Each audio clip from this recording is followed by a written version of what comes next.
और मैं शंभू कुमार सिंह और आप देख रहे हैं नेशनल दस्तक। लॉकडाउन को लेकर आज प्रधानमंत्री की मुख्यमंत्री के साथ बैठक हुई है, उसमें क्या हुआ उस पर बताऊंगा। क्या लॉकडाउन आगे बढ़ेगा या क्या रिजल्ट आएगा उस पर बात करूंगा। मुख्यमंत्री केरल के मुख्यमंत्री ने आज शामिल ही नहीं हुए, क्यों नहीं शामिल हुए वो दिखाऊंगा। प्रशांत भूषण का जो ट्वीट था जिसमें उन्होंने कहा था कि इमरजेंसी के समय भी सरकार के सामने जजों ने इतने घुटने नहीं टेके थे, उसको लेकर आज सुप्रीम कोर्ट में बहस हुई उस बात पर। उसके बाद अर्नब गोस्वामी जो हैं वो नितिन राउत जो कि महाराष्ट्र सरकार में बिजली मंत्री हैं और बहुजन नेता हैं, उनके एफआईआर के मामले में फंसते नज़र आ रहे हैं। उसके बाद लगातार बहुजन समाज के लोग लगातार लोगों की मदद कर रहे हैं, खासकर उसमें तथागत लाइव वो भी मदद कर रहा है, वो भी बताऊंगा। और जातीय हिंसा लगातार बढ़ता जा रहा है तो उस पर भी बात करूंगा। सोशल मीडिया पर क्या चल रहा है वो भी बताऊंगा आपको। तो सोचिए कि आज सुप्रीम कोर्ट में हर्षमंदर की एक याचिका पर सुनवाई थी और प्रशांत भूषण उसके वकील थे। तो जो सरकारी वकील हैं तुषार मेहता, उन्होंने कहा कि आप पर प्रशांत भूषण ने जो ट्वीट किया था कि मैं सुप्रीम कोर्ट में इमरजेंसी के समय से देख रहा हूँ, लेकिन इस तरह से सरकार के आगे घुटने किसी ने नहीं टेके थे। इस पर जज जो है गवई साहब जो हैं और एक और जज थे वो भड़क गए और उन्होंने कहा कि जब आप हम पर आपको भरोसा ही नहीं है तो हम आप पर क्यों सुनवाई करें। इस पर प्रशांत भूषण ने बहुत शानदार जवाब दिया। उन्होंने जवाब दिया कि जब सरकार की सारी बातें बिना तथ्यों के मान ली जाती है तो इसको क्या समझा जाए। ये थी प्रशांत भूषण का जवाब कि सरकार की सारी बातें बिना तथ्यों को मान लिया जा रहा है। तो बहुत सारे लोग हैं और मैं इसीलिए कह रहा हूँ कि आपके ट्वीट करने से, रीट्वीट करने से, सोशल मीडिया पर लिखने से इसका रिएक्शन तो होता है और कोर्ट तक पहुंचता है। तो आप समझिए कि ये बड़ी बात है। अर्नब गोस्वामी से पुलिस लगातार पूछताछ कर रही है और नितिन राउत ने जो याचिका दायर की थी उसको लेकर मुंबई पुलिस ने अर्नब गोस्वामी से पूछताछ की है। लेकिन सोचिए, जब सैया भय कोतवाल तो डर काहे का। जिस तरह से अर्नब गोस्वामी ने पहले हमले की खुद पर साजिश रची, क्योंकि जो इंटेंसिटी थी सोनिया गांधी पर उनका जो बयान था, उसके बाद जो इंटेंसिटी थी विरोध की वो बहुत भयानक था। उसको कम करने के लिए हमले का वीडियो पहले बना लिया गया, बाद में स्याही फेंकवाया गया। वो दो आरोपी पता नहीं क्यों नहीं पकड़े जा रहे हैं। उसके बाद जिस तरह से बीजेपी के प्रवक्ता संबित पात्रा से लेकर तमाम लोग जिस तरह से सामने आए वो चिंताजनक था। उससे साफ हो गया था कि ये पत्रकार और सरकार का जो कनेक्शन है वो बहुत साफ है। तो मैं आप लोगों को एक बात बता दूं कि अमूमन आपको पत्रकारिता का मतलब होता है सत्ता से सवाल पूछना। भारत में आपको पत्रकार मिलेंगे जो सरकार के साथ सेट हो जाते हैं। सरकार किसी भी की भी रहे वो सेट हो जाते हैं और उसकी वजह है जातिवाद। जातिवाद का जो कनेक्शन है वो सरकार के साथ होता है और ये जो इनका मोरल एथिक्स नहीं होता है, और जिनका मोरल एथिक्स होता है उनको पत्रकार SC ST OBC माइनॉरिटी के लोगों को, जैसे नवीन कुमार, मैंने कहा आज तक से जिस तरह से उनको साइड कर दिया गया, हटा दिया गया है। अब खबर ये मिली है कि उनके जिस तरह से उनको मालिक ने हटाया है, उसके बाद जो जातिवादी, ब्राह्मणवादी, मनुवादी लोग हैं उन्होंने मिठाइयाँ बांटी हैं न्यूज़ रूम में। सोचिए, वही आज तक है जहां 2000 के नोट में चिप्स की खबर चलाने जैसी झूठी खबर चलाने वाले, गाय के पीठ पर हाथ रखने से ऑक्सीजन आता है, ये बीमारियां ठीक होती है, ऐसी खबरें चलाने वाले, तबलीगी जमात और मुसलमान मस्जिद में छिपे हुए ऐसी खबर चलाने वाले लोग बने रहते हैं। और एक लड़की जिसकी मौत हो जाती है पैदल चलने से, इसको खबर, बहुजनों की खबर, SC ST OBC माइनॉरिटी की खबर चलाने वाले नवीन लगातार बहुजनों की रिपोर्टिंग करते थे, ग्राउंड पर जाते थे, CA NRC का उन्होंने दर्द दिखाया था। तो वहाँ डाइवर्सिटी नहीं है, वहाँ लोगों को बहुत ज़्यादा दूसरे के लिए जगह नहीं है, तो नवीन को भी हटा दिया गया है, लगभग हटा दिया गया है। और वो सिर्फ और उसकी वजह है क्योंकि सरकार नहीं चाहती है कि सवाल पूछने वाले पत्रकार जो हैं, तो अंतिम किला जो था बहुजनों का वो भी ख़त्म हो गया है। और वहाँ 2000 के नोट में चिप्स वाले झूठी खबर वाले लोग अभी बने हुए रहेंगे। लेकिन बहुजन समाज से अगर आप SC ST OBC और माइनॉरिटी के हैं तो किसी भी अखबार या TV चैनल में आप सस्टेन नहीं कर सकते, और तब तो और भी नहीं कर सकते जब आप की रीढ़ में हड्डी हो, जब आप सवाल पूछने की ताकत रखते हो। शानदार पत्रकार नवीन, हो सकता है कि वो बहुजन समाज की तरफ रुख करे और सोशल मीडिया पर आएँ। तथागत लाइव जो अंजुल चलाते हैं वो लगातार लोगों की मदद कर रहे हैं, जैसे भीम आर्मी के लोग कर रहे हैं, जैसे सपा के लोग कर रहे हैं, जैसे तमाम लोग करें। तो तथागत लाइव को भी आप लोग बड़ी संख्या में सब्सक्राइब कीजिए। डॉक्टर सोनू का चैनल आप सब्सक्राइब कर सकते हैं, जैसे रतनलाल की क्लास सब्सक्राइब कर सकते हैं। तो ये हम आपको बता रहे थे। नफरत को लेकर सोचिए, झारखंड सरकार में एक बंदा फल, ये हिंदुओं का सर्टिफाइड फल दुकान है, तो ये तो शुरू से चलता रहा था, वैष्णव ढाबा, ये वो दुनिया जहान। लेकिन इस देश में अभी भी आप चमार होटल, दुसाद होटल, मुसर होटल, कुर्मी होटल, कोयरी होटल, तेली होटल ये नहीं चला सकते। मतलब SC ST OBC माइनॉरिटी को अभी उतना जातीय एग्जिस्टेंस नहीं मिला। लेकिन मैं हर तरह के जातिवाद के खिलाफ हूँ। और सोचिए, जिन मुसलमानों से प्लाज्मा लिया जा रहा है उनको जिनसे सब्जी नहीं लिया जा रहा था, तो इस पर भी लोग बात कर रहे हैं।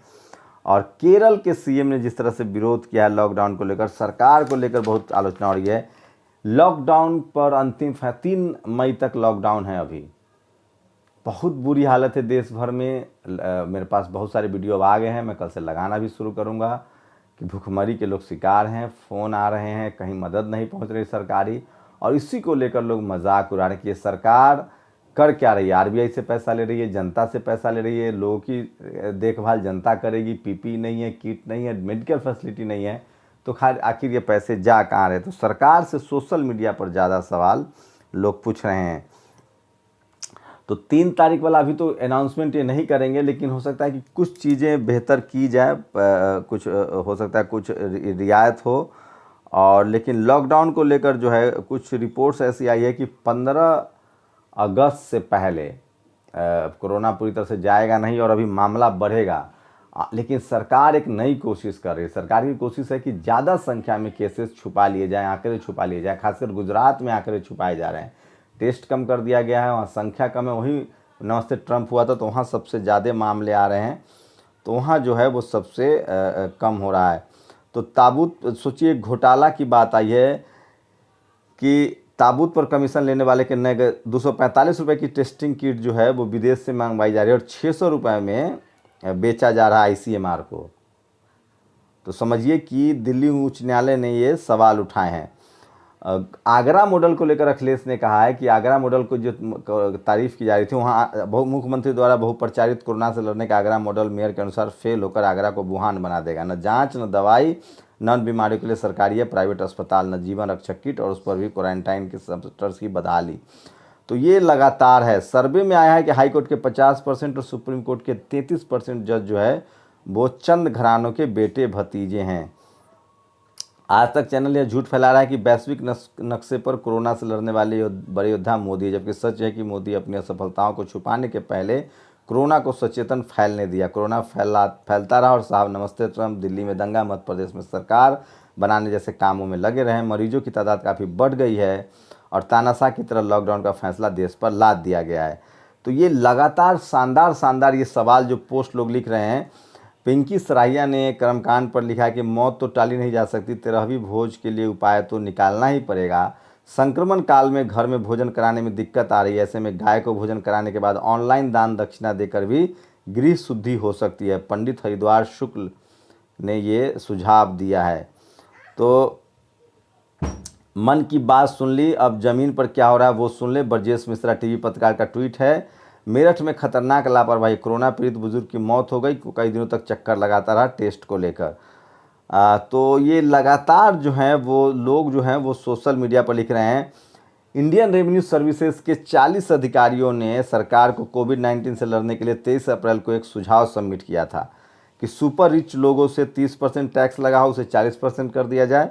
5 करोड़ से ऊपर कमाने वालों पे वेल्थ टैक्स इम्पोज किया जाए। 4% कोविड रिलीफ टैक्स लिया जाए। जो सही और सही टाइम पर टैक्स भरता है उसे टैक्स रिलीफ लिया जाए। ये सभी सुझाव सरकार को 9 से 12 महीने मतलब टेम्प्रोरी तौर पर लागू करने की सलाह थी। इन IRS अधिकारियों के खिलाफ जांच बैठा दी गई है और सरकारी कर्मचारियों का 38,000 करोड़, सोचिए कि TADA काट लिया गया है। मतलब 1 महीने की सैलरी, 1 दिन की सैलरी लोग दे ही रहे थे, TADA काट लिया गया। तो गरीब जो हैं वो और ज़्यादा फंसते जा रहे हैं। तो ये कुछ शानदार पोस्ट थे और मैं आपको बता रहा था। और एक पोस्ट मैं चाहता हूं कि आपको पढ़ के सुनाऊं जो लगातार मुझे शानदार लगते हैं। और असली मीडिया जो है वो सोशल मीडिया ही है, बहुजन मीडिया है, और उसको लेकर जो है वो लगातार लोग बात कर रहे हैं। तो ये कुछ पोस्ट थे। एक पोस्ट मैं चाहता हूं कि बहुत लंबा तो होता है लेकिन मैं आपको सुनाऊं कि किस तरह से लोग लगातार जो हैं, ये देखिए। आज शाम 5 बजे ब्राह्मण समाज के सर्वोच्च नेता मोहन भागवत ने संस्कृत भाषा के बड़े बड़े शब्दों का प्रयोग करते हुए क्या कहा, मैं डिकोड करके समझाता हूँ भाषण का मूल तात्पर्य क्या है। मोहन भागवत पालघर में 2 साधुओं की हत्या से आहत हैं। ड्राइवर की हत्या का जिक्र नहीं। उनके अनुसार ब्राह्मण साधु संतों की हत्या करना महापाप है। दोषियों पर कठोर कार्रवाई की मांग। 28 तारीख को देश में साधुओं को श्रद्धांजलि दे। कोरोना महामारी में कम भोजन खाने और कम मजदूरी पर काम करने का इशारा किया।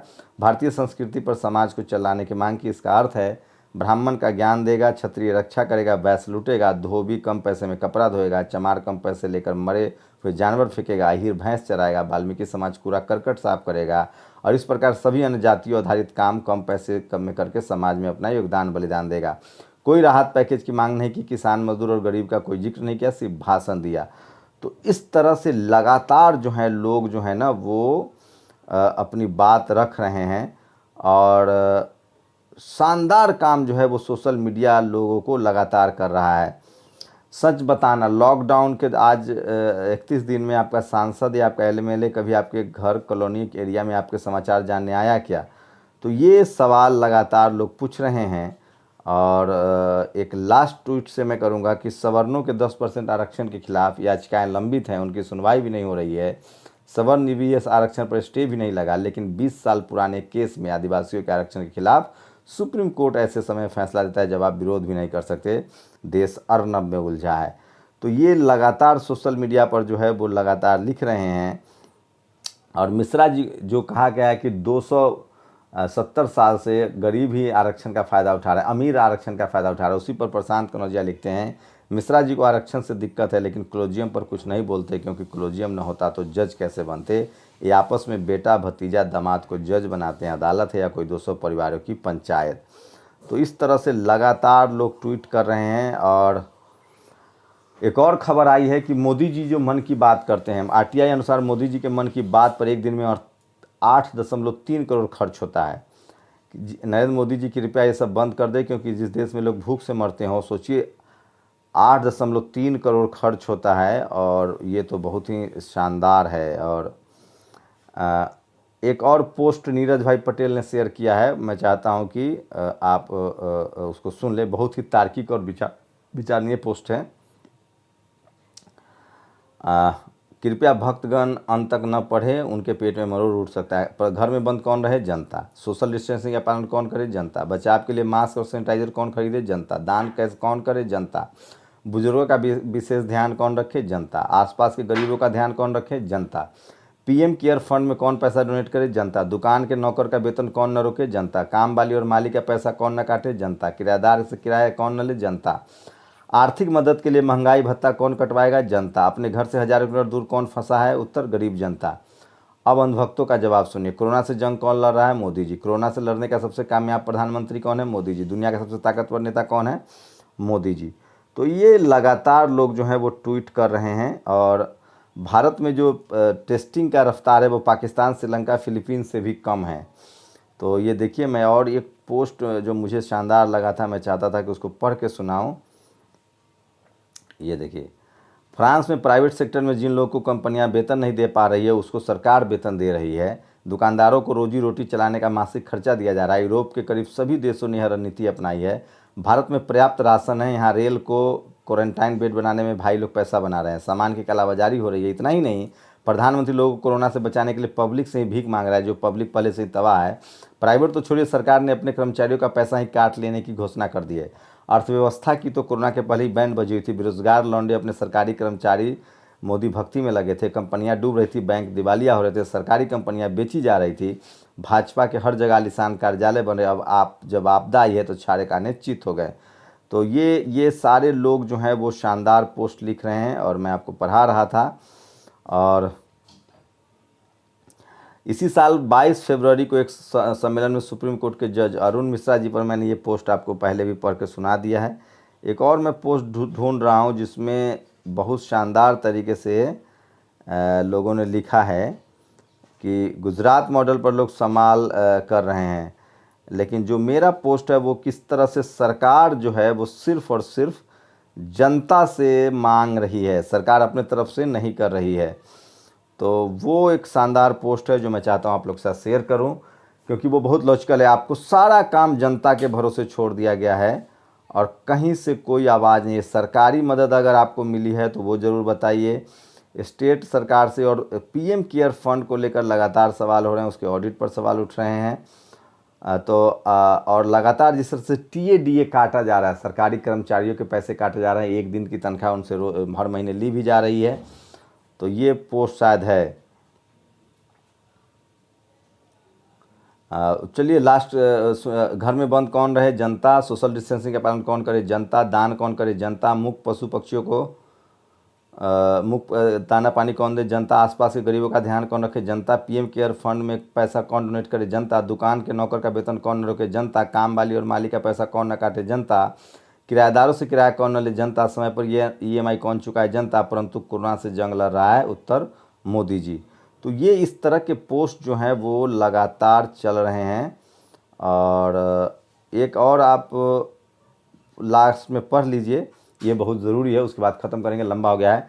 जब शराबबंदी करनी थी तो नोटबंदी कर दी, जब टैक्स कम करके व्यापारियों को राहत देनी थी तो जीएसटी लगा दी, जब एम्स और यूनिवर्सिटी बनाई थी तो 3000 करोड़ की मूर्ति बनवा दी, जब 2 करोड़ नौकरियां हर साल देनी थी तो सबको चौकीदार बना दिया, जब बेरोजगारी हटानी थी तो पकौड़े की रेहड़ी लगाने की सलाह दी, जब भाईचारा बढ़ाना था तो सारे देश में हिंदू मुस्लिम नफरत फैला दी, बाढ़ रोकने के लिए बांध बनाने थे तो पूरे देश में अपनी पार्टी का मुख्यालय और कार्यालय बनवा दिए, वायु मार्ग से जवानों को सुरक्षित भेजना था तो सड़क मार्ग से भेजकर 40 जवान शहीद करवा दिए, जब कोरोना वायरस से बचाव के लिए रणनीति बनानी थी तब ट्रंप की आरती उतारी जा रही थी, जब मास्क बनवाने थे तब गरीबी छुपाने के लिए दीवार बनाई जा रही थी, जब वेंटिलेटर खरीदने थे तो विधायकों को खरीदा जा रहा था, जब विदेशियों को रोकना था तब मध्य प्रदेश में सरकार बनाई जा रही थी, जब डॉक्टरों की सुरक्षा के लिए उपकरण मुहैया कराने थे तो ताली थाली पिटवाई जा रही थी, लॉकडाउन करने से पहले की तैयारी करनी थी तो अपने भक्तों की संख्या चेक की जा रही थी, जब डॉक्टरों और स्वास्थ्य कर्मियों की सुरक्षा मुहैया करानी है, लोगों को चेतावनी देनी है तो मोमबत्ती दिया जलाने की सलाह दी जा रही है। अब प्रवचन दिए जा रहे हैं, क्यों? लॉकडाउन का सख्ती से पालन करें आप, अपना ध्यान रखें आप, भूखों का भी ध्यान रखें आप, बुजुर्गों का भी ध्यान रखें आप, अपने घरों के गहने तक मेरे अकाउंट में दान कर दे आप।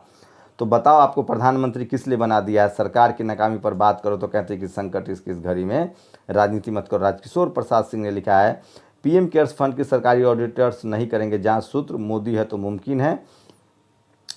तो ये वो सवाल थे जो पत्रकार को पूछना चाहिए था, लेकिन ये सब सोशल मीडिया पर पूछे जा रहे हैं। और इसलिए मैं कहता हूँ कि सोशल मीडिया ही बहुजन मीडिया है। और टेलीविज़न में अगर आप सवाल पूछेंगे, अखबार में सवाल पूछेंगे तो वहाँ से SC ST OBC माइनॉरिटी के पत्रकारों को हटाया जा रहा है। आज तक ने फिलहाल नवीन कुमार को हटा दिया है और इसको लेकर पूरी मीडिया, हिंदी मीडिया जगत में खुशी की लहर है। जो जातिवादी, ब्राह्मणवादी, मनुवादी हैं वो मिठाइयाँ बांट रहे हैं। आप लोग अपनी प्रतिक्रिया जरूर दीजिए, आपकी प्रतिक्रिया बहुत ज़रूरी है। शुक्रिया।